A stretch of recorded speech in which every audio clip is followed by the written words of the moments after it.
and welcome to Touch Reviews in English. Another TLDR look at whatever it is I've reviewed, where I force myself to say something good, something bad, what I think is the best and what I think is the worst. And today it's the Sivga Nightingale. These IEMs are said to be directed by Sivga. I have no affiliation with Sivga. You can find out more by checking out the full review, which is linked in the description, or just head over to touchreviews.com. Okay, starting off with something good. The contents of the package are all good quality. I mean, the IEMs are well built. They've got a nice aesthetic going on. So like this wood look to them, surrounded by this metal sort of like border.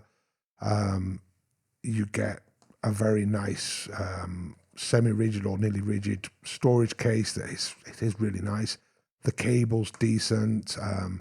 The tips come in one of these nice plastic cases to protect them. In general, it's a very good package. Something bad.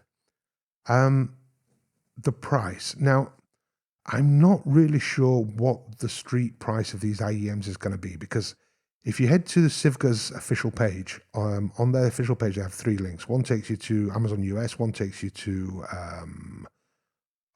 AliExpress, and the other one takes you to Tobago.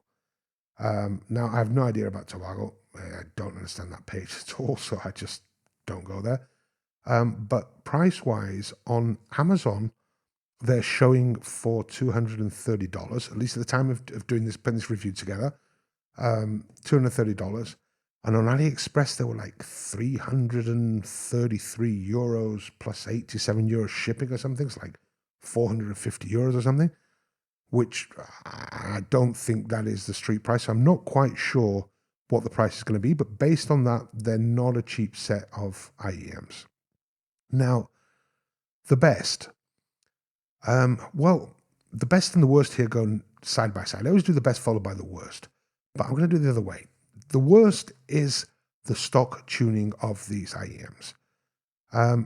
Audio subjective, there's going to be people that like the tuning of these, but personally I feel that this is one of the worst sets of planar IEMs as far as tuning goes that I have heard, together possibly with the iSign, or does the iSign in its stock form.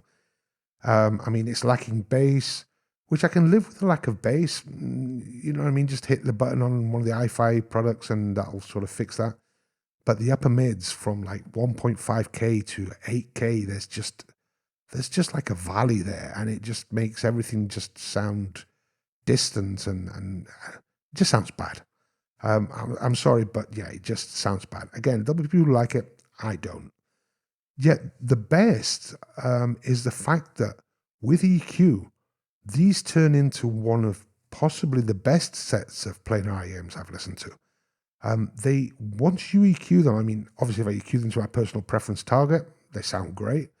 But if I started playing around and EQ them to different IEM targets, and they take all the EQs well, even those with ridiculously boosted sub bass and stuff like that, they didn't seem to suffer. They perform. They beat the IEMs in their own game, and they really are a good performing set of planar IEMs. Good details. They're capable of good soundstage.